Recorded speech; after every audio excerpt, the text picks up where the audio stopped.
Boa noite. Vocês estão longe hoje? Chegar mais perto. Vamos fazer aqui no meio de vocês? Está todo mundo conseguindo me ver? Aqui? Beleza.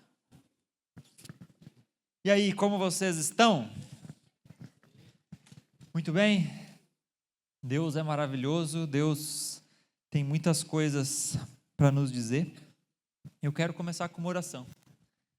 Feche seus olhos, Senhor Deus, Pai, que o Senhor possa nos ensinar hoje aqui, Senhor.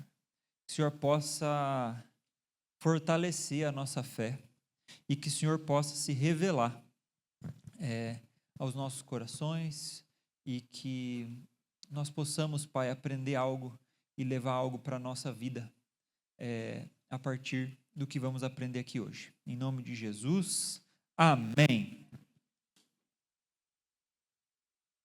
Quem já viu esse meme? Pode pôr lá, Pietro. Quem já viu esse?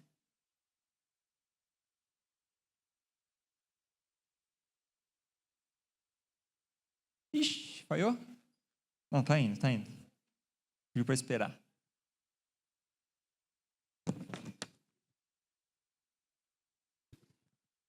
Ixi, ficou um pouco para cima. Quem já viu esse? É do tempo de vocês? Eu acho que eu estou ficando velho, porque isso aqui é muito além do meu tempo. Isso aqui é tipo coisa recente para mim. Vocês nunca viram esse? Ah, não sei de onde que é, eu sei que é... E eu queria falar um pouco sobre o mimimi, o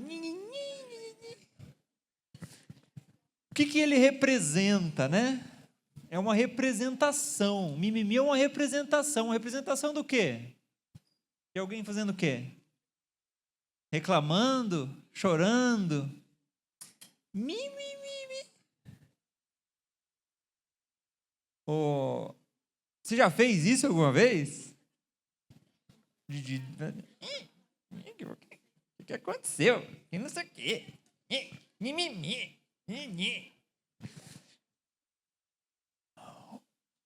O mimimi é o som, é meio que o som que a pessoa faz quando está chorando, né? É meio que um som de lamento. Mas ele tem tudo a ver com o tema da mensagem de hoje, que é o título, inclusive, né? Mas o tema é sobre justamente a reclamação. Que muitas vezes nós não lidamos com os nossos problemas da maneira correta. E nós caímos na reclamação. Renatinho, há 2 semanas atrás, falou sobre isso, um pouco, em partes, na mensagem que ele deu sobre a língua. Não sei se vocês lembram, né? Sobre palavrão, sobre o que a gente tem falado. Entre as coisas que a gente costuma falar,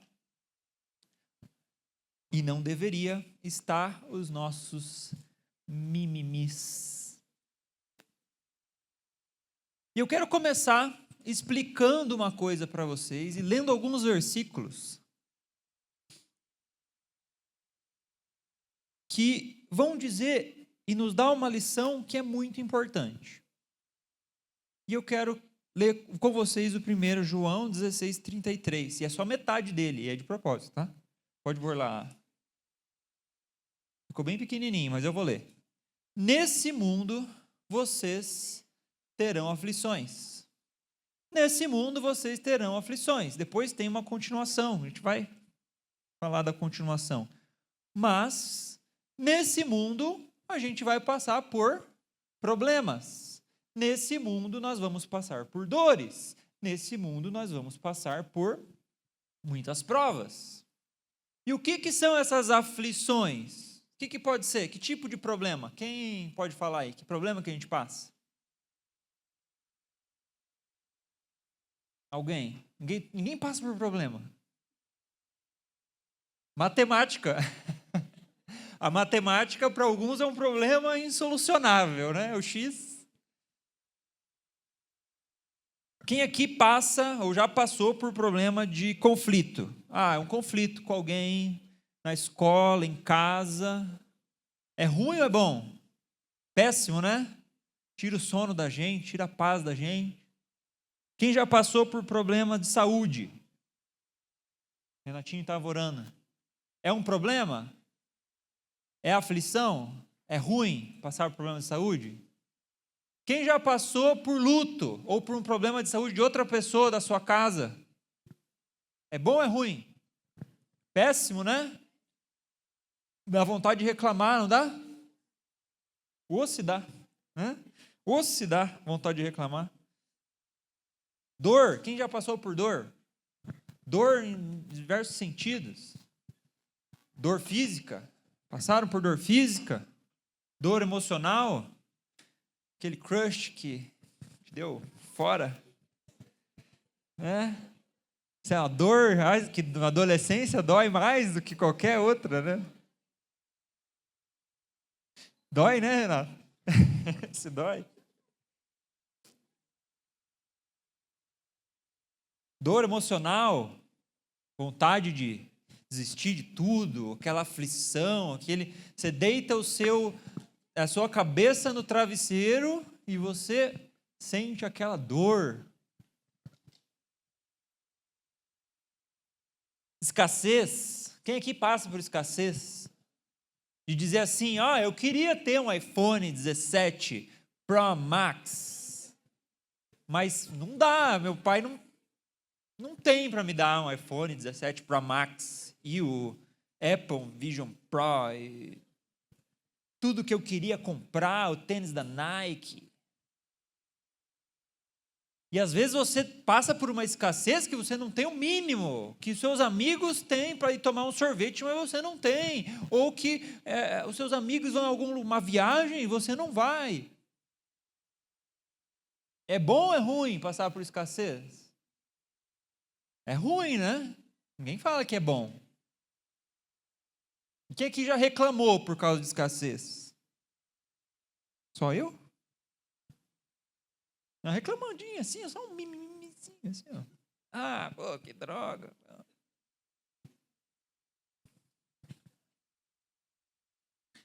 Perseguição,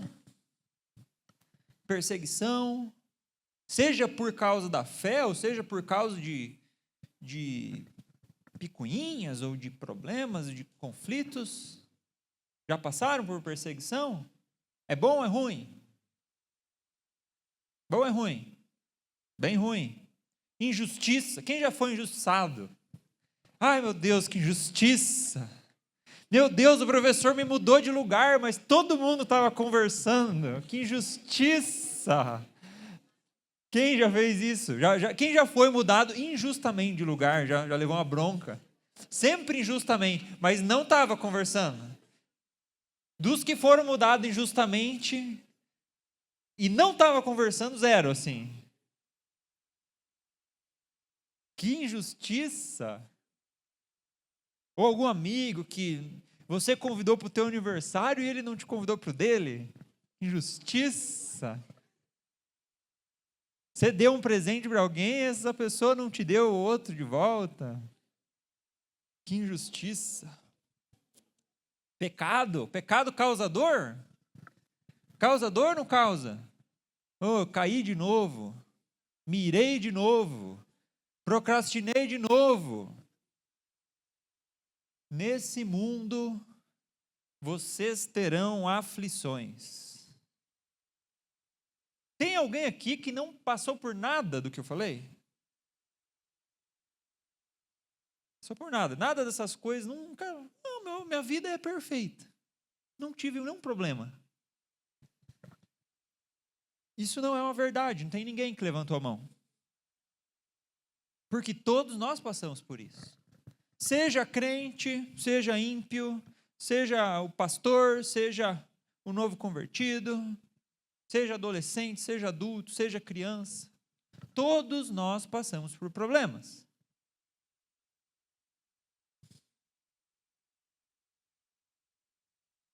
E eu quero ler um próximo versículo, antes de passar, eu quero que vocês considerem.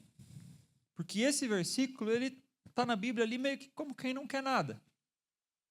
mas ele tem uma verdade muito profunda que a gente precisa entender. É lá em Jó 1,12. O Senhor disse a Satanás, Deus falando com o diabo.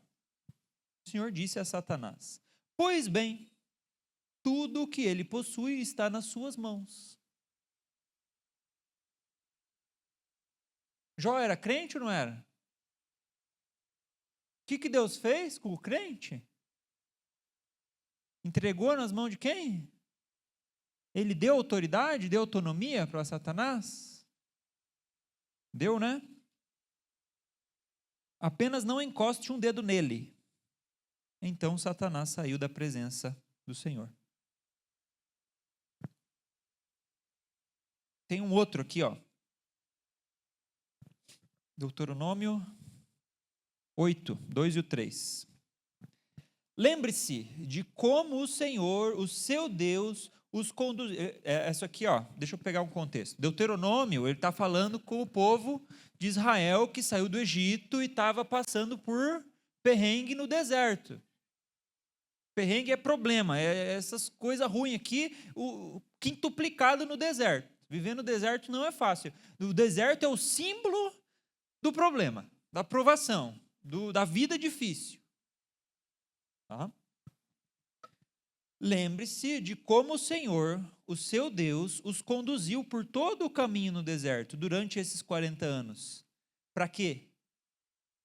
Para humilhá-los e pô-los à prova, a fim de conhecer suas intenções, se iriam obedecer aos seus mandamentos ou não.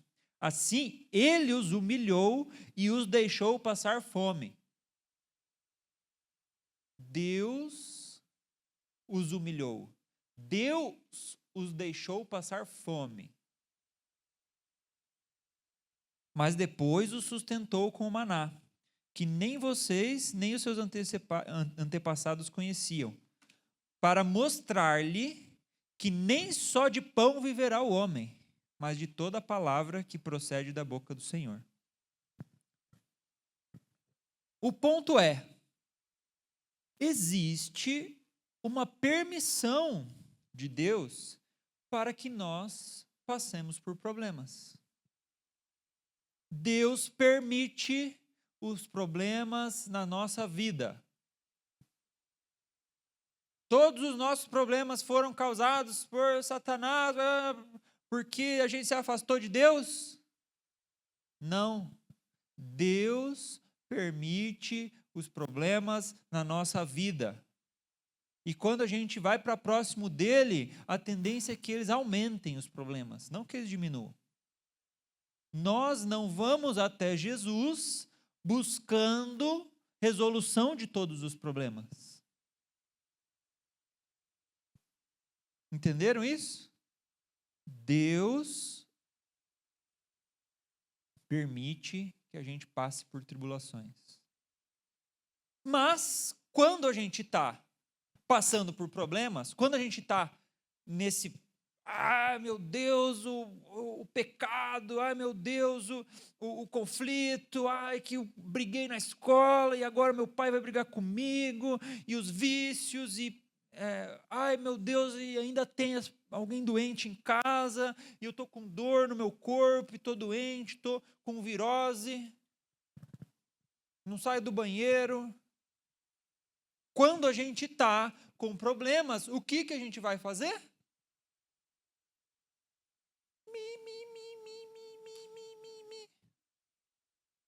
É verdade ou não é? A gente vai lá reclamar. Igual quem? Quem que reclamou? Israel. Não falou ali? Deus os humilhou? Vamos ler aqui, ó, Êxodo 16. No deserto, toda a comunidade de Israel reclamou a Moisés e Arão. Disseram-lhe os israelitas, quem dera a mão do Senhor nos tivesse matado no Egito. Lá nós sentávamos ao redor das panelas de carne e comíamos pão à vontade. Mas vocês nos trouxeram a esse deserto para fazer morrer de fome toda essa multidão. Reclamaram, eles reclamaram. Estava fácil? Não. Era melhor no Egito? É melhor comer, sentar ao redor da panela, comer pão e carne à vontade, do que estar no deserto, passando fome, calor, frio? É melhor? É melhor. Então, ao passar por dores, eles reclamaram. Outro aqui, Números 21, 4 e 5. Mas o povo ficou impaciente no caminho e falou contra Deus e contra Moisés, dizendo: por que vocês nos tiraram do Egito para morrermos no deserto? Não há pão, não há água, e nós detestamos essa comida miserável. Pensa numa reclamação pesada. E eles reclamaram só pela circunstância? Contra quem que eles reclamaram aqui que diz? Contra Moisés e contra Deus. Toda reclamação é uma declaração contra Deus.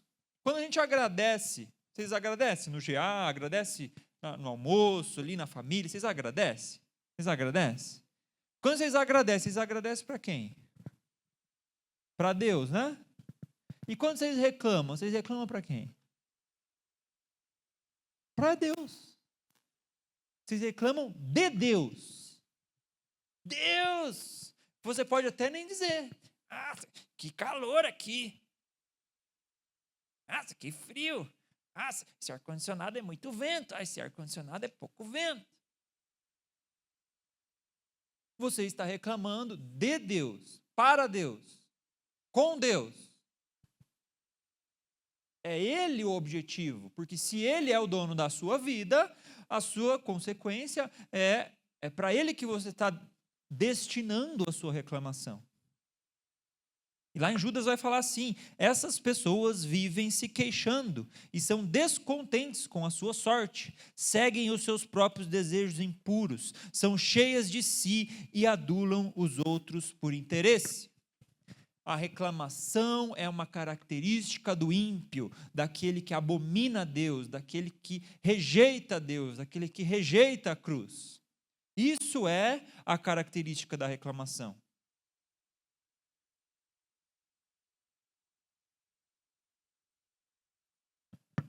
Quem aqui pensa exemplos de reclamação aí? Ah, Deus, não tem como eu ser diferente. Todo mundo peca. Não tem como eu deixar de pecar. Todo mundo peca. Eu nunca consigo vencer essa tentação. Sempre de novo. De novo isso aqui?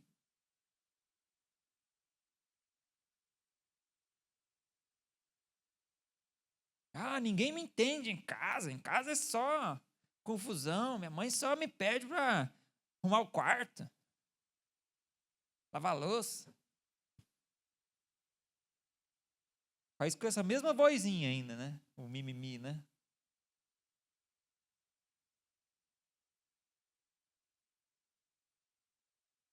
Ah, esse vício é mais forte do que eu.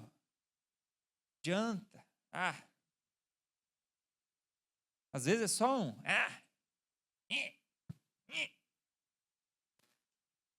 Filho, vai fazer outra coisa. Quem já reclamou assim, né? Sem uma palavra, não precisa de uma palavra, né? E tem vezes que a gente fala, né? Você vai perguntar, o palavrão, falar, droga, é palavrão? Droga não é palavrão, mas é reclamação, é pecado também, né? Tudo relacionado ali a fezes, né? Todos os palavrões aí, tudo reclamação. Quando não é um palavrão junto, né?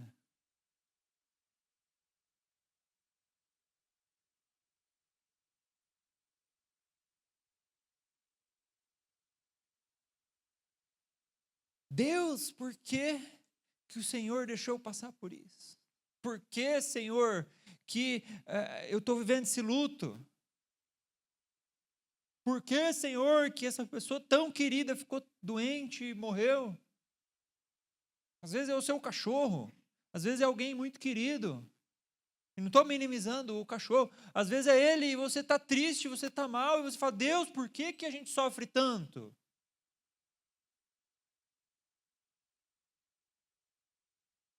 Todo mundo tem, só eu que nunca posso ter nada. Todo mundo vai viajar. Todo mundo tem o celular e eu não posso. Todo mundo tem a roupa e eu não tenho. Todo mundo sai comer lanche e eu não posso. Escassez. Todo mundo tem o tênis do ano, mas eu não tenho, eu tenho o meu velhinho.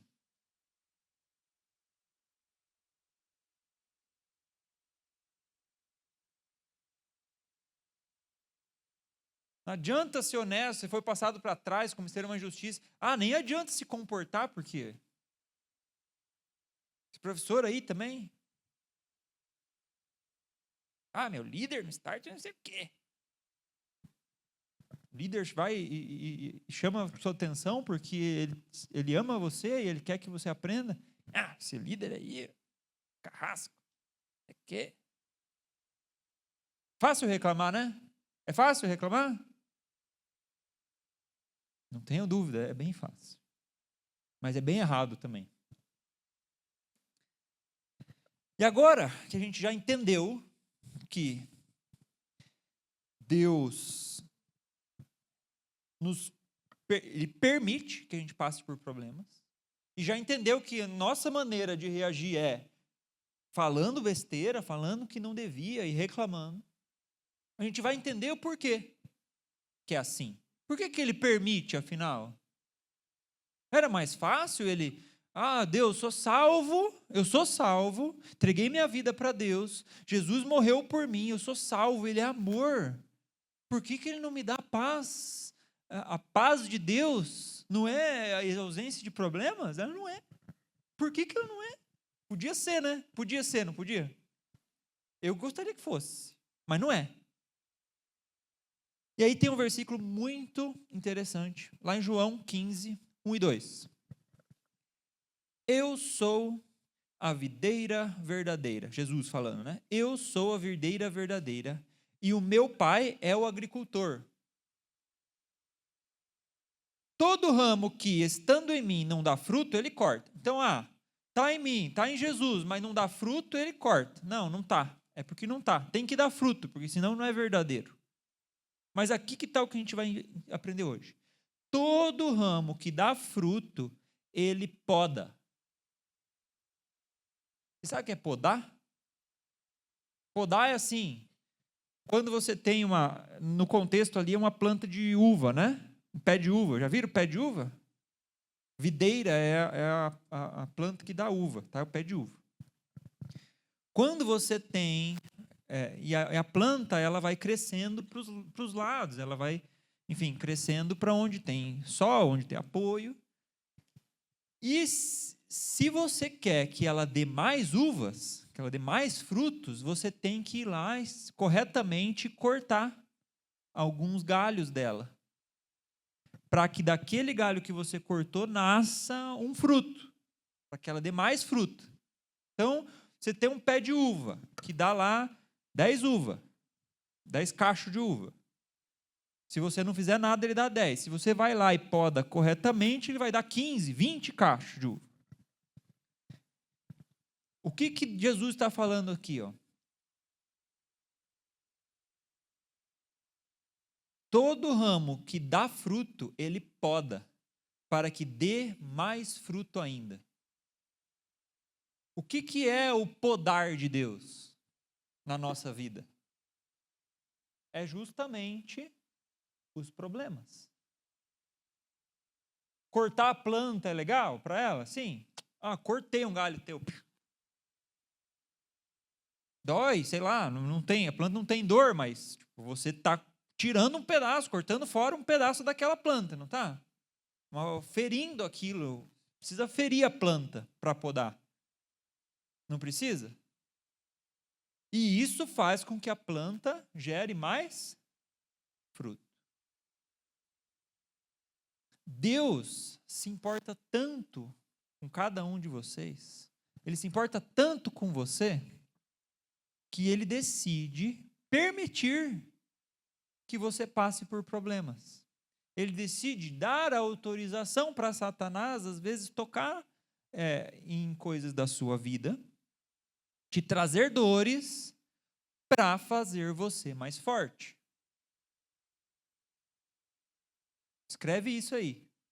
Deus permite que você passe por dores. Deus se importa tanto com você, Ele ama tanto você, que Ele decide permitir que você passe por problemas e dores, para te fazer mais forte, para que você dê mais fruto. O que é dar fruto aqui na Bíblia?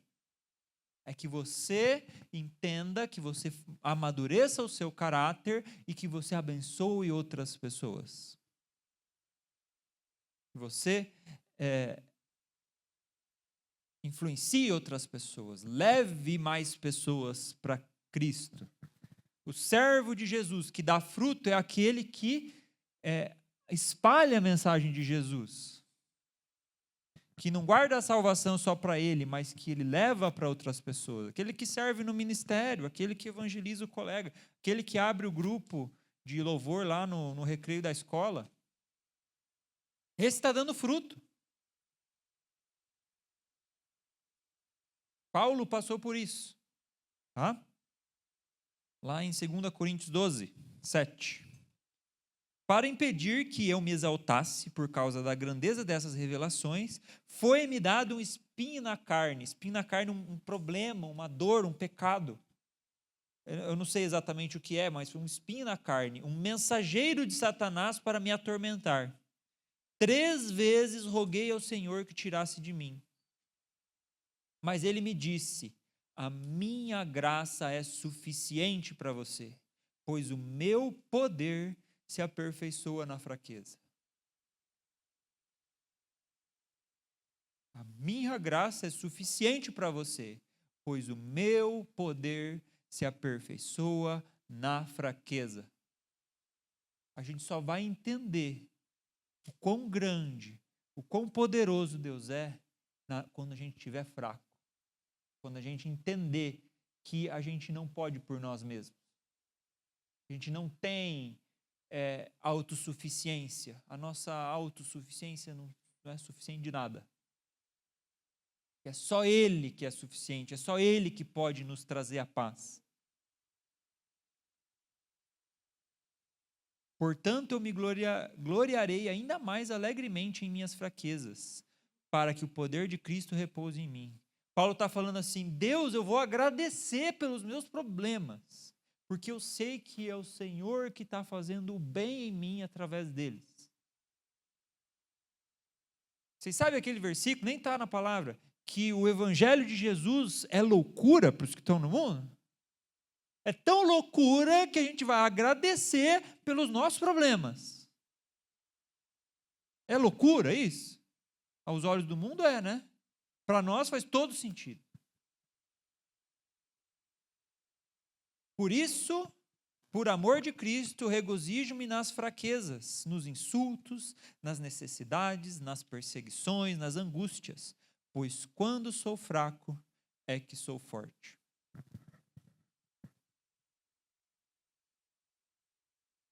Quando a gente entende isso, não faz o menor sentido reclamar. Perde porque a gente está alicerçado numa verdade que é muito mais profunda do que qualquer circunstância, de qualquer problema que a gente passa.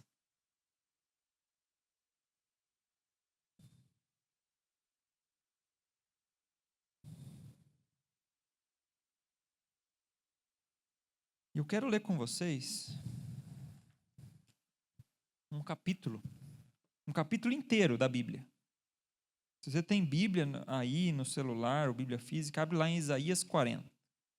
Esse capítulo que me levou a essa mensagem. E eu creio, nós cremos como igreja, que a palavra de Deus declarada tem poder. Na sua literalidade, a gente lê aqui, tem poder. Deus tem poder para ministrar através de vocês, lendo aqui esse texto. O texto que ele escreveu. E agora você já tem o contexto para conseguir interpretar tudo que está dito aqui. tanto o contexto de envio, de Deus falando assim, ó, vá falar sobre uma esperança, que Deus está falando aqui com Isaías. Isaías está falando com o povo para que os sacerdotes vão, que eles preparem um caminho. Tá? E esse texto aqui, inclusive, tem um caráter profético muito grande no Novo Testamento. Por quê? João Batista cita um texto aqui, do comecinho desse capítulo. E tudo o que a gente vê em Cristo é profetizado aqui. E a gente vai entender isso no contexto do que a gente está falando agora. Das nossas verdades. E do poder daquele que nos ensina tudo isso. E que nos coloca a acreditar, a ter fé, que vale a pena agradecer pelos nossos problemas. E que esses problemas, eles são sim para o nosso bem. Amém? Todo mundo abriu?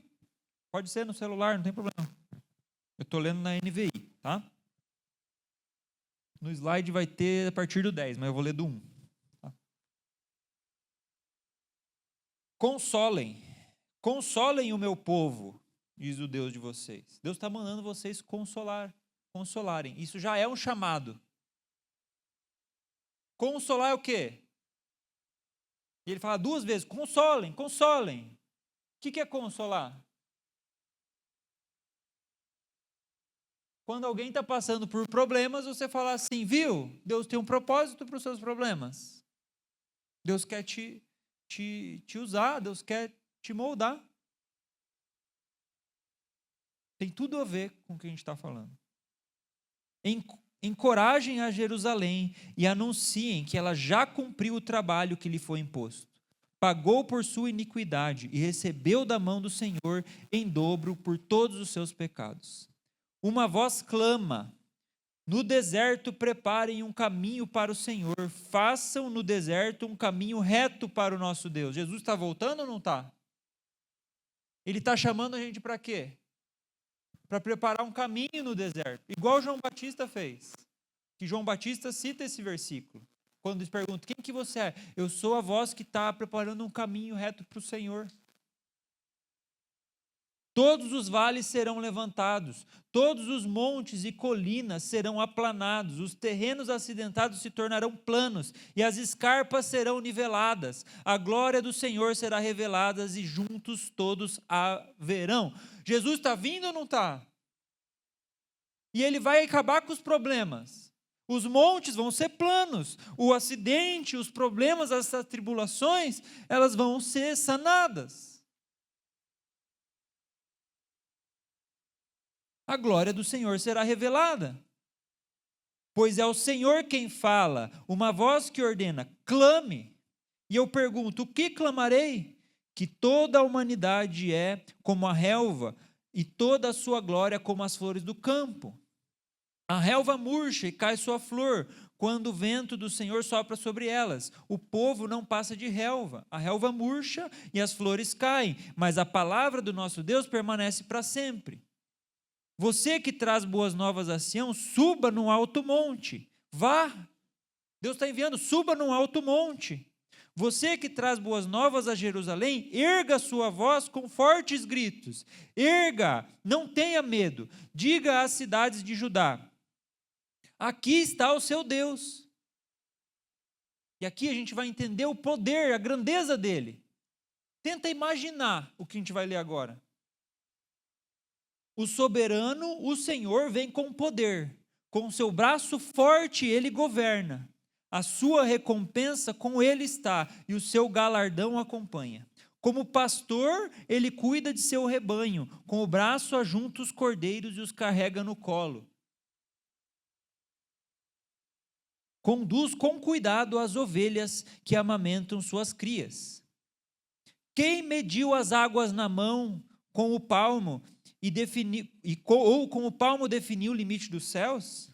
Quem jamais calculou o peso da terra ou pesou os montes na balança e as colinas nos seus pratos? Quem definiu limites para o Espírito do Senhor, ou o instruiu como seu conselheiro?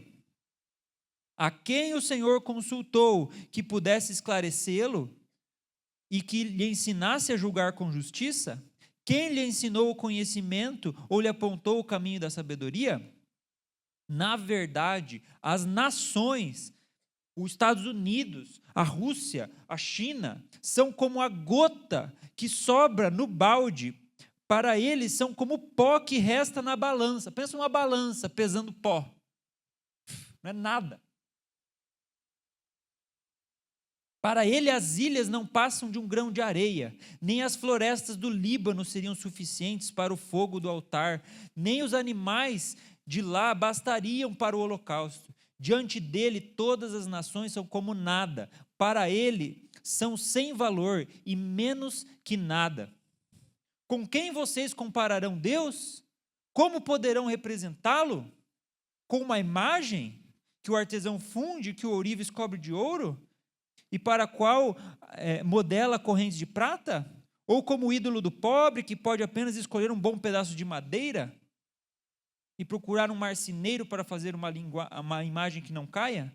Será que vocês não sabem, nunca ouviram falar, não lhes contaram desde a antiguidade? Vocês não compreenderam como a terra foi fundada? Ele se assenta no seu trono, acima da cúpula da terra, cujos habitantes são pequenos como gafanhotos. Ele estende os céus como um forro e os arma como uma tenda para neles habitar. Ele aniquila os príncipes e reduz a nada os juízes desse mundo. Mal eles são plantados ou semeados, mal lançam raízes na terra. Deus sopra sobre eles e eles murcham como um redemoinho, os leva como palha. Com quem vocês vão me comparar? Quem se assemelha a mim? Pergunta o santo. Ergam os olhos e olhem para as alturas. Quem criou tudo isso? Já olhou para o céu?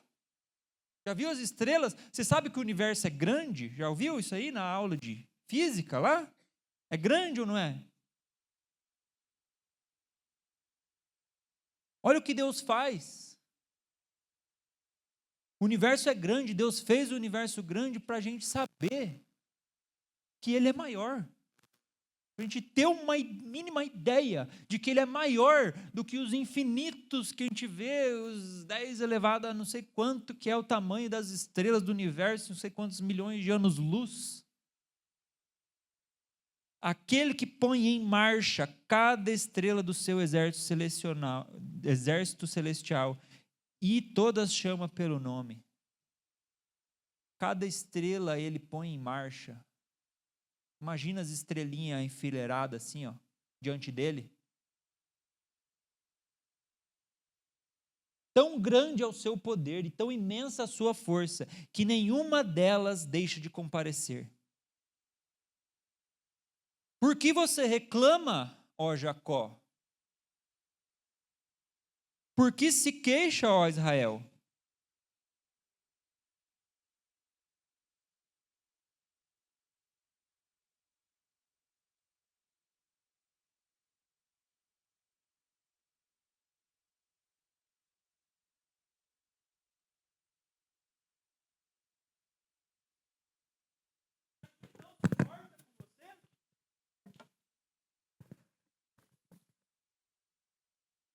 Será que você não sabe? Nunca ouviu falar?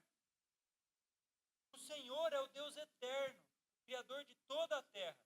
Ele não se cansa nem fica exausto. A sua sabedoria é insondável. Ele fortalece o cansado e dá grande vigor ao que está sem forças. Até os jovens se cansam e ficam exaustos. Os moços tropeçam e caem. Mas aqueles que esperam no Senhor renovam as suas forças, voam alto como águias, correm e não ficam exaustos, andam e não se cansam. Você sabe como que a águia voa? Tem uma nuvem de tempestade cheia que representa os nossos problemas. A águia, o que ela faz? Ela sobe. Ela voa por cima da nuvem.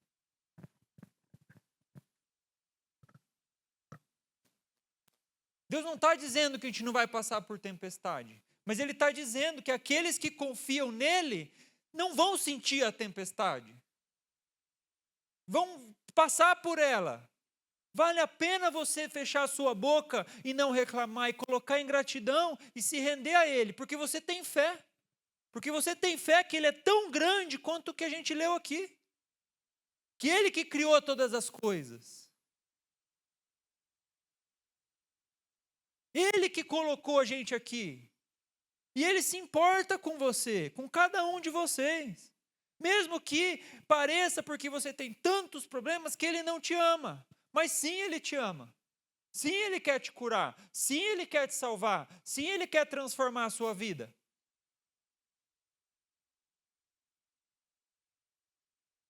Romanos 8:35. Quem nos separará do amor de Cristo? Será tribulação, ou angústia, ou perseguição, ou fome, ou nudez, ou perigo, ou espada? Como está escrito, por amor de ti, enfrentamos a morte todos os dias. Somos considerados como ovelhas destinadas ao matadouro. Mas em todas essas coisas somos mais que vencedores, por meio daquele que nos amou.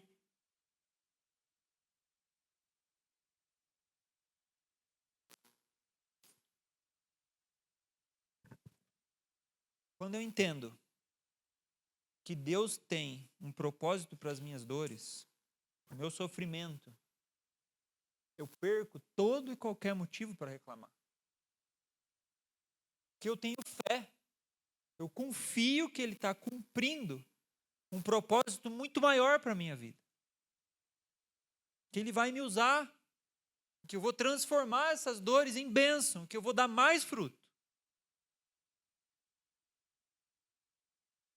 Deus, eu estou passando por dores. Que o Senhor quer me ensinar para que eu dê mais fruto? Essa é a nossa oração quando a gente está com dor. Deus, obrigado por essas dores. Eu sei que o Senhor está me tratando, está me forjando. Eu quero dar mais fruto. Porque eu tenho fé que o Senhor me ama, que o Senhor se importa comigo. O Senhor não me esqueceu.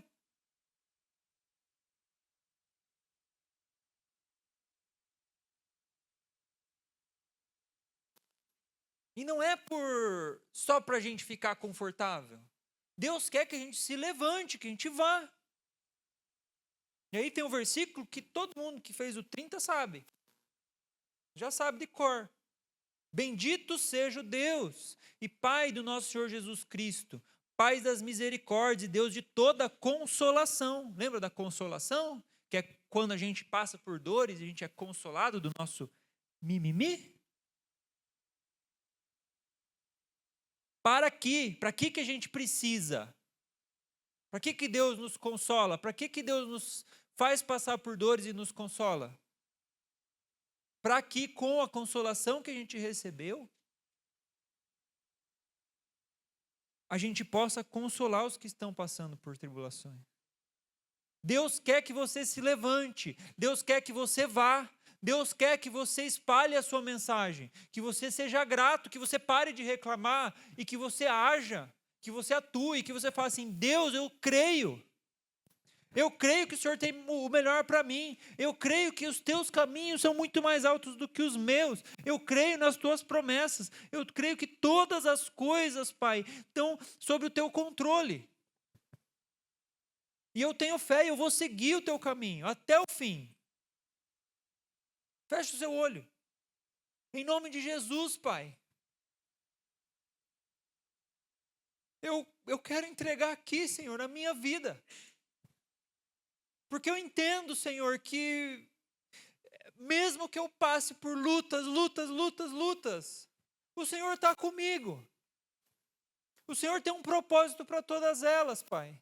Como Jó, que perdeu tudo, que perdeu família, que perdeu as posses, que ficou doente. Em nome de Jesus, Pai, eu estou sofrendo, mas eu creio, Senhor, que o Senhor tem algo maior. Eu creio que existe, Senhor, uma luz, Pai. Eu creio que existe uma esperança depois dessa tempestade, Senhor. Porque eu quero, Senhor, colocar a minha fé, Senhor, a minha vida, Senhor, perante as tuas promessas, perante o Senhor, porque eu creio que o Senhor se importa comigo. Eu tenho certeza que o Senhor não me esqueceu, porque o Senhor me criou. O Senhor criou todas as coisas. As estrelas fazem fila no céu para te cumprimentar, elas marcham a ti, Senhor. Como que o Senhor não ia cuidar de mim? Senhor, eu quero colocar o meu coração, Senhor, para não mais reclamar, mas sim te glorificar acima de todas as coisas. Sim colocar tudo diante de ti, Senhor. A minha vida, o meu trabalho, a minha escola, a minha família, Senhor. O meu futuro, está tudo diante de ti. O Senhor está cuidando, Senhor. Eu quero ser fiel hoje, Senhor. Em nome de Jesus, Pai, me mostra, Senhor, o próximo passo. E eu vou seguir, Senhor. Que eu tenho certeza que o teu caminho é melhor. Que a tua vontade é melhor. Que o teu propósito é melhor. Que o Senhor honra as suas promessas. Em nome de Jesus, Pai, eis aqui a minha vida. Amém e amém. Amém. Obrigado.